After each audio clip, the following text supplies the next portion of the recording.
জলাভূমির মতো রয়েছে, গ্রাসল্যান্ড বলা যেতে পারে।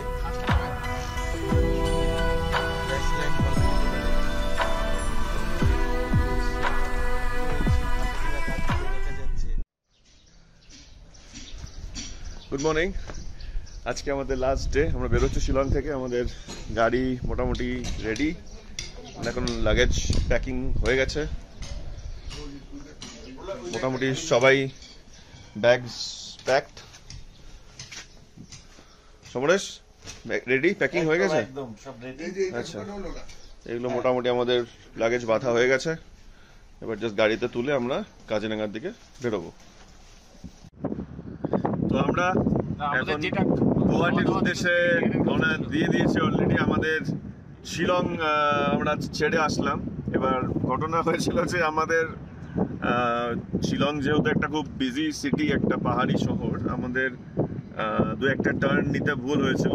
যা হয় গুগল ম্যাপ ঠিকঠাক, মানে মেবি গুগল ম্যাপ যেটা আমাদেরকে দেখাচ্ছিল সেই রুটটা খুব বিজি ছিল, আর মানে একটা কনফিউশন ক্রিয়েট হয়েছিল বেসিক্যালি গুগল ম্যাপ আর লোকাল ইন্টারাকশনের জন্য। তো যাই হোক, আমরা একটা আমাদের জয়ের বুদ্ধিতে, জয় হ্যাঁ জয় তুমি কি এটা বলছিলে জানি? বললাম যে লোকাল ট্যাক্সি নিয়ে ওকে টাকা দিয়ে ওর পেছন পেছন যেতে। হ্যাঁ, তো আমরা তাই করলাম যে একটা লোকাল এখানকার যে ট্যাক্সি, তাকে বললাম যে আমাদেরকে একটু শহরের থেকে বের করে দিয়ে আমাদের গুয়াহাটির বাইপাসটাতে উঠিয়ে দিতে। তো সেই ড্রাইভার রাজি হলো এবং 200 টাকার বিনিময়ে আমাদেরকে বেশ অনেকটাই এগিয়ে দিল। এবং আমার তো মনে হয় এবং সবাই এগ্রি করবে যে 200 টাকার হিসাবেও অনেকটাই বেশি কাজ করে দিয়ে গেছে। মোটামুটি আমরা রওনা দিয়েছিলাম 9:30 নাগাদ, আমরা রওনা হয়েছিলাম, বাট এখন ঘড়িতে বাজে 11টা। তো যাই হোক, এখন আমরা মোটামুটি গুয়াহাটির উদ্দেশ্যে বেরিয়ে যাচ্ছি। বেশিক্ষণ সময় লাগার কথা না, দেখা যাক তারপরে আর কি হচ্ছে। আমাদের বাঁদিকে আমরা দেখতে পাচ্ছি উমিয়াম লেক। এখানে গাড়ি দাঁড়ানোর নিয়ম নেই, এখানে দেখা যাচ্ছে বড়া পানি বা উমিয়াম লেক। আমরা আটকে আছি শিলং এর ফেমাস জ্যামে। অনেকক্ষণ ধরে গাড়ি দাঁড় করানো, পরপর সবাই বসে আছে।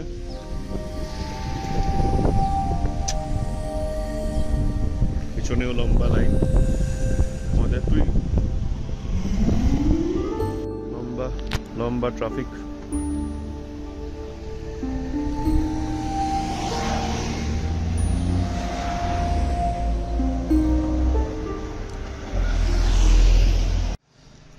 আমরা অনেকটা চলে এসেছি গুয়াহাটির থেকে। এখান থেকে গুয়াহাটি মোটামুটি কাছেই, আর মোটামুটি 30-এর কম হবে কিলোমিটার। এখানে একটু চা খাওয়ার জন্য আমরা দাঁড়ালাম। রাস্তা তো এখানে অপূর্ব রাস্তা নিয়ে কোনো কথাই হবে না। প্রলয় খুব ভালো গাড়ি চালালো। প্রলয়, কিছু কেমন লাগলো? আচ্ছা, ভালোই লাগলো। শিলং থেকে বেরোবার সময় সামান্য একটু কষ্ট হয়েছিল, অবশ্যই তো আগেই বলছে সবাই, কিন্তু এই রাস্তায় গাড়ি চালানোর একটা আলাদা মজা সত্যি। মানে একটা ড্রাইভ করার, মানে এত সুন্দর রাস্তা। তো এই হাইওয়ের ধারে চা বানানোর একটা রিচুয়াল আমাদের বরাবরই হয়ে থাকে, এখনো সেটাই হচ্ছে। আমাদের গুয়াহাটি শিলং এর রাস্তায় দাঁড়িয়ে একটা টি ব্রেক নেওয়া আর সমরেশের চা বানানো, এটা একটা যেন রেগুলার রিচুয়াল, সেটাই হচ্ছে এখানে।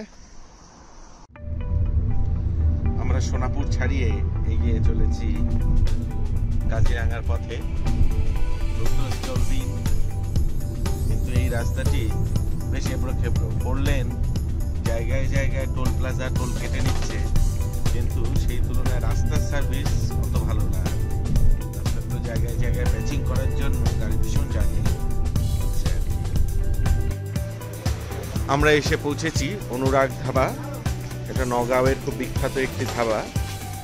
সিদ্ধার্থর মাসতুতো বোন, সে আমাদেরকে এখানকার ঠিকানা দিল।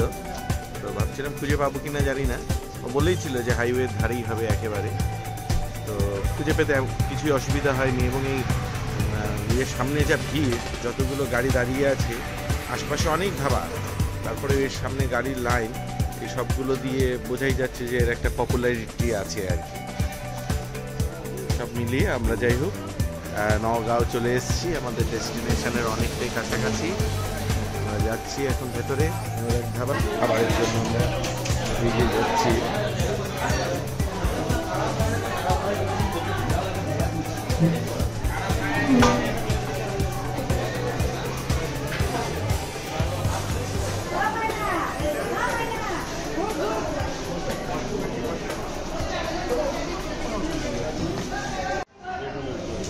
নওগাঁওয়ের বিখ্যাত অনুরাগ ধাবার খাওয়া আমাদের কাছে এসে পৌঁছেছে।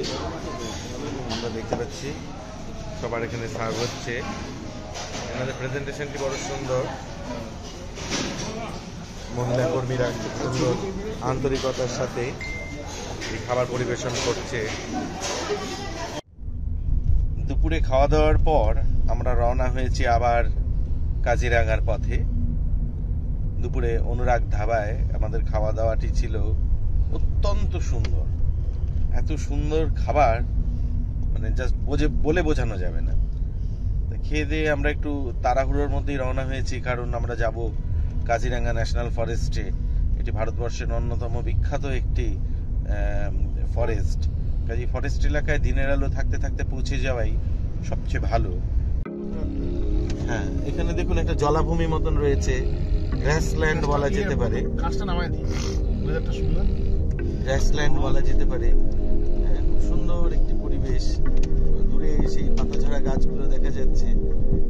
বৈশাখ মাস,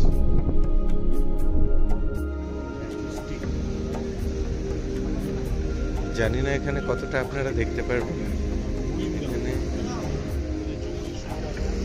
ইন্ডিয়ান বাফেলো, এই দেখুন, দেখতে পাচ্ছেন ইন্ডিয়ান বাফেলো।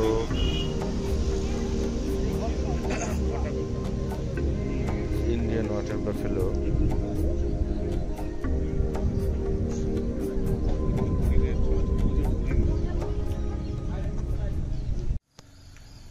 ফাইনালি আমরা পৌঁছালাম নিমো হোমস্টে।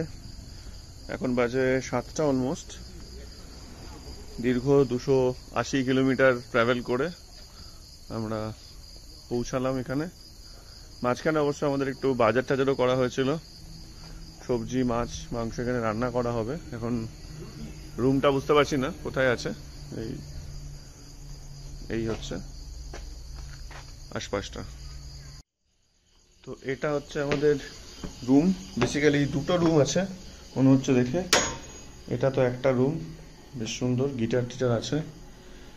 এটা বেড, আর সেখানে টিভি আছে। এটা বাথরুম। এইখানে আরেকটা ঘর আছে, এখানে মাইক্রোওয়েভ আছে, মিনি ফ্রিজ দেখতে পাচ্ছি, ইন্ডাকশন আছে। আমাদের রান্নারও প্ল্যান আছে, তো রান্না করব এখানে। তো সবটাই আছে আর কি ব্যবস্থা এখানে।